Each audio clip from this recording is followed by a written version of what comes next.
Hello guys! Welcome to my channel. Magluluto tayo ng tinatawag nilang gimista dito sa Cyprus. Actually guys, ano yan? Madali lang siyang gawin. Yan, kagaya niyan. Minced pork ang gamit dito guys. Pwede nyo gamitin minced chicken.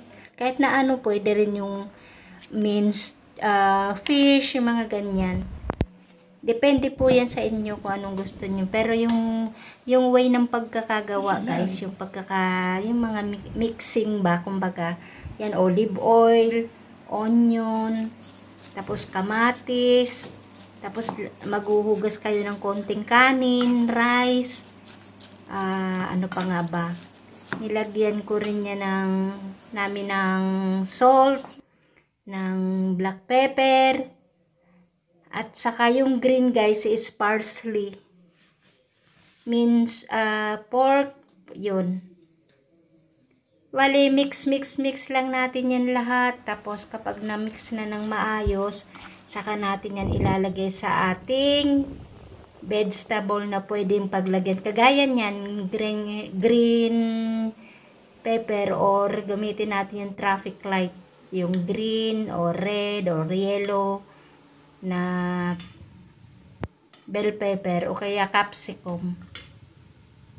At saka ginamitan din namin yan guys ng ng dalawang kamatis. Pwede rin yung kamatis pero makikita nyo dyan kung paano namin ginawa ni Lola yung kamatis. Ganyan din, inalisan lang namin ng buto kasi nagkulang kami sa kulay green. At tapos nasa sa inyo din yung kung lalagyan nyo rin ng patatas. Yan, ganyan lang yan guys. Tapos yung ilalagay namin sa oven. Nilagyan lang namin yan ng konting tubig para kapag niluto, may tubig siyang konti. Yan. Yung inalis namin sa kamatis, hindi namin tinapon. Sinama rin namin dyan. Kasi isa rin yun sa magpapaad ng sarap.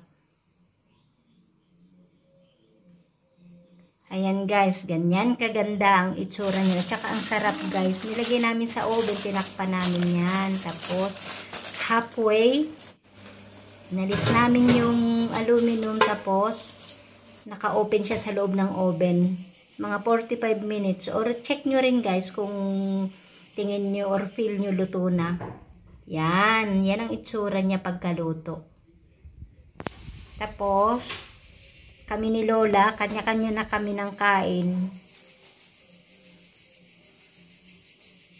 Diba guys? Look yummy. Sarap siya guys. Kaya try nyo rin kung nagugustuhan ninyo. Pakitry nyo rin. Sarap siya. Yan yung way ng pagkain ko. Ganyan. Ito yung pagkain na napaka-healthy na papasa talaga sa atin. Kaya thank you guys for watching. Bye! Very nice.